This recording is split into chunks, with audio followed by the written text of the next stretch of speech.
Welcome to Waterland. We start right out with a nice soothing theme, but we're not going to be getting that for too long, because we're going right into stage one. No, diving into stage one. Damn it, I missed the pun. Ugh. Anyway, this is a pretty open stage, very different from the Mario 1 water stages, which were kind of just pathways which you swam around in. Here, you get a little more room to move around and get used to water physics while you're at it. You also get used to bloopers, who, as always, are pretty much the worst things in the water. As you can see, their whole shtick is basically just, they move, they stop for a sec, then they move again, they stop for a sec, and pretty much their movement is based on homing in on you every couple of seconds. Think of them as like an Etrian Odyssey FOE. They have a very specific pattern of movement, and if you don't get used to it, they will find you, and they will hurt you. But that being said, Fireball is actually super useful because it lets you deal with the bloopers from a distance, so this is pretty much the first point where I would suggest having a fire flower over a leaf. Luigi also started the world by just being on a spawned end spade, and hey, past me actually is remembering a fair few of these card combinations. Not all of them, though. Getting lucky on a few of those. You can actually find, like, the combinations online, like, look up a wiki or a video or a walkthrough or whatever, and they'll show you the board. That being said, though, here, unlike Stage 1 of Waterland, you don't want to be in the water here. It's not an instant kill or anything, and cheeps are, you know, they can be tough, just not as bad as bloopers, but yeah, you want to be in the open air for this one, and with the raccoon suit, that is a lot easier. But yeah, I do kind of like the dynamic they have here, where Stage 1 was all about getting used to the water and being in it, and Stage 2 is, don't be in the water, platform to escape in it, because there is not a lot of move to room around in it. It is a very limited spot. Again, not an instant kill or anything, but like, if you decide to take the water path, it's going to go very slowly. Unless maybe you have the frog suit, though. Even then, I don't know, I think just normal platforming would be quicker. Either way, though, not doing the frog suit today, because we've got another level where we want to stay out of the water, especially now that Boss Bass is here. If Boss Bass catches you and, you know, leaps up into you, if I was any lower right there, he'd eat ya. Oh, jeez. Now, thankfully, he's got a pretty lenient hitbox right there, because clearly, I would have been killed if it were just his whole ass sprite. You also saw back there those blue blocks.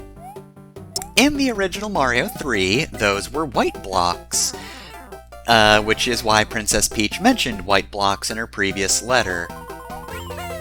So yeah, they didn't actually update that text in the new versions, I guess. Those are ice blocks, you can pick them up and kick them. And in fact, with the right timing, you can actually take out Boss Bass. I forget if he respawns, or if you kill him once if he stays dead. Would be handy if he stayed dead. Alright, so this fortress...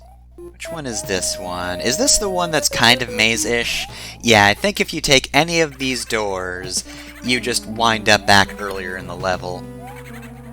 You want to take this door. Thank you for knowing the solution to this one. Oh wait, no, that was just a door with the 1-up. Sorry, past me, I kind of thought that was the solution. I just assumed that you would have immediately beelined for the door, but no. You decide to style on the game and get that 1-up as well. It's like you could save state and reload to check through the stage. Oh, Boom Boom can fly now. That wasn't a big deal. Anyway, yeah.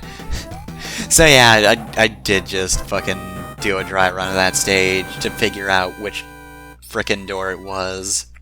I don't even remember if I properly remembered where the actual door was on the proper run. I mean, on the proper run, sure, but on the proper run, who knows? I'm sure I had so many retakes of that one.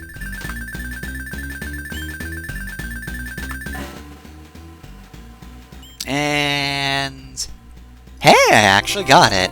Is that the first? I hardly pay attention to these, so I don't know if that's my first actual match, but hey, I got a mushroom. Have I even explained that minigame yet? You stop the rotation at the right time to line up some panels in hopes you get a complete picture. Otherwise, you'll do what I've mostly been doing, and you will get monstrosities that are a combination between mushroom, flower, or star, or heck, maybe all three. Alright, so stage 4. We also have drawbridges at the top of the map there. They open and close between stages, so I'm probably just going to want to slide in with Mario when we're done here in order to get those. Otherwise, they'll be barred from us. And yeah, this is actually a pretty normal stage.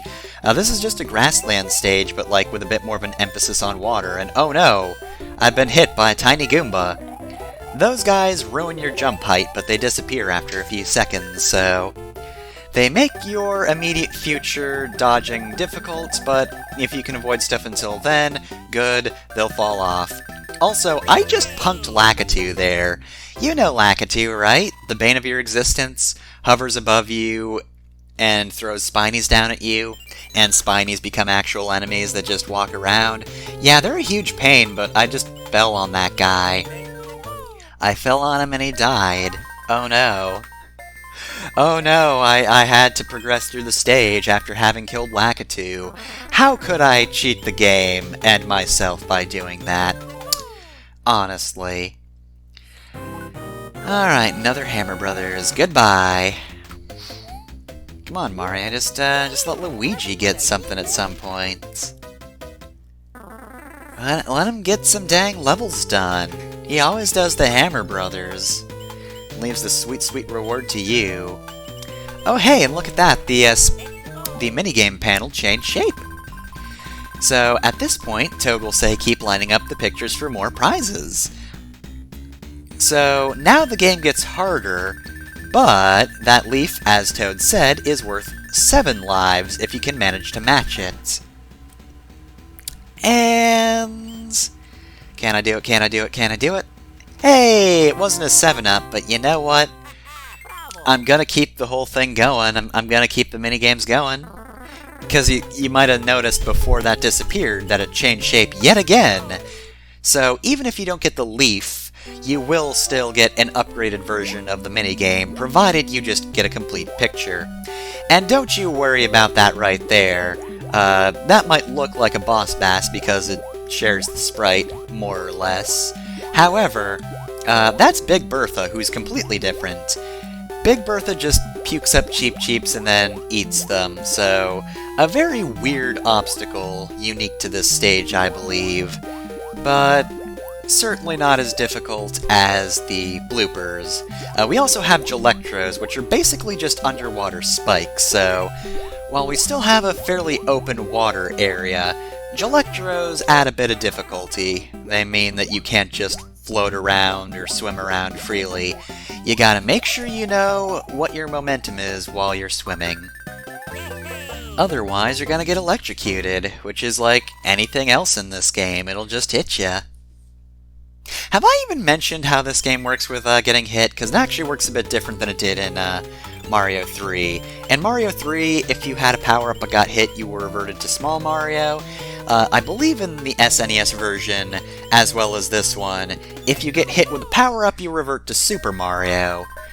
That's how most of the later Mario games work. And hey, we got another frog suit. We also have another chance at the minigame. Line up even more pictures for even more prizes. Don't miss this huge chance to get a 10-up. Dang, if we line up that 3, we're gonna go for the big time. We're gonna get 10 whole lives. I mean, I'm not going to. I'm gonna get 2 lives if I clear this, but hey, we could have gone. Oh, no. I made an abomination yet again. And once that happens, the minigames downgrade and are once again just spades, so if you're good at matching, you do have the opportunity to get a lot of lives. And can I get it? Can I get it? Can I get it? Hey, cool, good. You know what? I like the color of the heart panels more than the usual panels, so you know what? I'll take it. And one more item house. As always, I'm going to go for the right and get a fire flower. I mean, hey, if I switch to that frog suit, I can go back to the fire flower then, after I'm done with the frog suit. But it's not over yet. There's even more stuff over here. It's this house. However, it's not a special house, it's just yet another normal pick an item room. This time I only got a mushroom, which is disappointing. So yeah, this is a very minor thing on the map, and it doesn't even lead to anything important. But yeah, you can just take a rowboat out to sea and explore the map, which is really cool in its own right. I don't know, I just really dig the fact that you can explore the map like that. It's unique to this map, and it's just, again, neat. Not important, but it is cool. Alright, so let's see. This is just a sky stage, which is weird. We've had Ocean World, but, you know, no world has really been entirely this or that level theme. There have been sky stages in other worlds before. But I don't know, when it's Waterland, it's just kind of jarring. But I mean, I guess to be fair, there is water in those clouds, so sure, it counts. As just kind of your basic auto-scroller, though. Don't go too fast with these donut blocks here, because if you do, there's a good chance you might accidentally screw yourself over. I completely messed up that one up. But, yeah, if you stand on top of these donut blocks for too long, they'll start falling. Also, beware of the spinny platforms, they'll knock you off. But, yeah, not really anything too complex with this auto-scroller. Definitely a bit of a harder stage, though. And I do mean that in comparison to Kid Me playing World 2, who was just awful at everything ever. Alright, so I guess Luigi is just gonna go right for stage 7 instead of trying to skip ahead. Ah, good for you, you're honest, Luigi.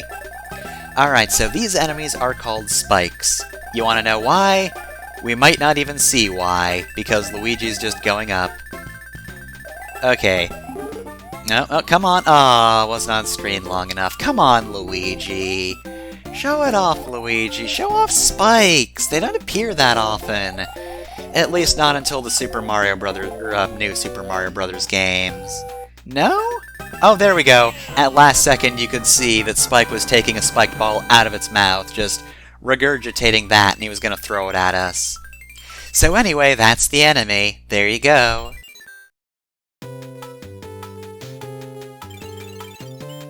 Alright, so next is another fortress stage. So, World 3 is a bit longer than the first two worlds, but that also means if you can clear the second fortress, you get another shortcut. So here's the frog suit. The frog suit is fantastic underwater. It gives you complete control of how you maneuver, not taking that fire flower, and you don't have to deal with the momentum of how swimming normally works. So for a stage like this especially, frog suit is incredibly useful. Also, it just looks really cute, and I like it for that reason. But the frog suit, while not technically exclusive to World 3, you can use it in any world if you still have it, should really only be used here or in other underwater stages, and you can probably see why here. Movement in the sea is very convenient with the frog suit, but movement on land is awkward. It is very dangerous. It pretty much switches dry land and water segments. Switches dry land and water land. You know, the famous waterland. But anyway, yeah, basically when you're on land with a frog suit, you move via hops, and while you can get a really good jump with frog suit on, it's also incredibly risky just to use the frog suit in general. I don't know if I'm going to keep using the frog suit as Mario to show off how difficult a stage can be if you decide to use the frog suit, but Needless to say, once we're past World 3, you're probably just going to be packing in the frog suit for the most part. Of course, there are exceptions, because it's not as if you're going to never encounter a water stage for the rest of the game, but yeah, it's just unlikely that you will need it as much. It's also very bad for the Boss Bass stages, which I was correct in bringing up now, because there's Boss Bass swimming around as he does. And hey, we knocked him out, very nice, so that means this up and down platforming section should be no problem for the— oh, there's another Boss Bass. So yeah, they went easy on you the first time around, only spawning one, but here's another one, just in case you killed the first. If you got good at dealing with Boss Bass, guess what, idiot? Time to deal with two. Or maybe it just does respawn and I'm misremembering. That is a distinct possibility. Alright, so let's see. Oh, I am indeed going for World 3-9 in the frog suits. Now, this last stage of World 3 is mostly on land. However, in addition to introducing Bob-ombs who either explode after a while just walking around, right? No, I'm thinking of other renditions of the Bob-omb. No, it's only when you hit them that they explode after a few seconds. Oh, and Frog Mario can still grab things, don't worry about that. But yeah, anyway, you can kill the Bob-ombs, but sometimes you'll want them to blow up blocks, and if that happens, just pick it up and throw it around. Once you've hit it once, you can throw it. Just be aware that, again, even in your hands, they will explode after a few seconds, so if you need to do anything with a Bob-omb, you do it quickly. But anyway, yeah, there was a brief underwater section, but it wasn't really worth keeping the frog suit for. So, you know, technically speaking, frog suit could have been useful for those couple of seconds, but I wanted to switch back to Fire Mario. Not that it will help, because guess what? Luigi's going right to the castle this time! You can't stop him, Mario! You may have taken the first two worlds, but Luigi's gonna take World 3. So, the king in this world has been turned into a Dino-Rhino-Rhino-Rhino. In the original Mario 3, that was a Kappa. The king got turned into a Kappa, which, you know, makes sense given this is Waterland. Dino-Rhino-Rhino-Rhino is usually a fire enemy, though, so I don't quite get it here. Oh well, it's a Mario reference now, and that's all that matters.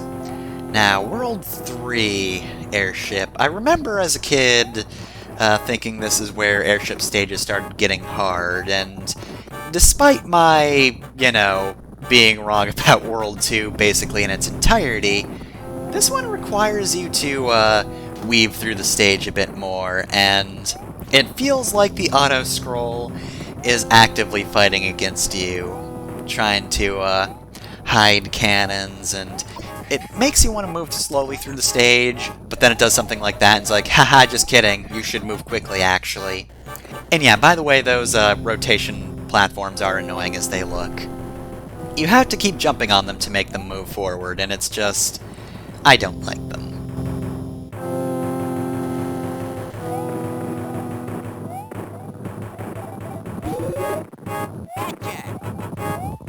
Alright, third boss is Wendy O'cooper, who works a bit differently from the first two bosses in that she makes projectiles that hang around the room, and bounces quite high. Wendy does seem to like the water areas typically. In most games she's in, she seems to be on the water world, so I don't know, I guess she likes the sea. Considering her boss theme in Paper Mario Color Splash, maybe she just really wants to be a pirate. Fuck you, Dad, I want to be a pirate now, I'm gonna go to the ocean. And hey, what do you know? We saved the third Mario brother. Christopher Mario, you know him, you love him, it's Christopher. He lives on the islands, I guess. Anyway, you can stop on your enemies using Goomba's shoe. How do you get Ye Goomba's shoe? Maybe we'll find out next time.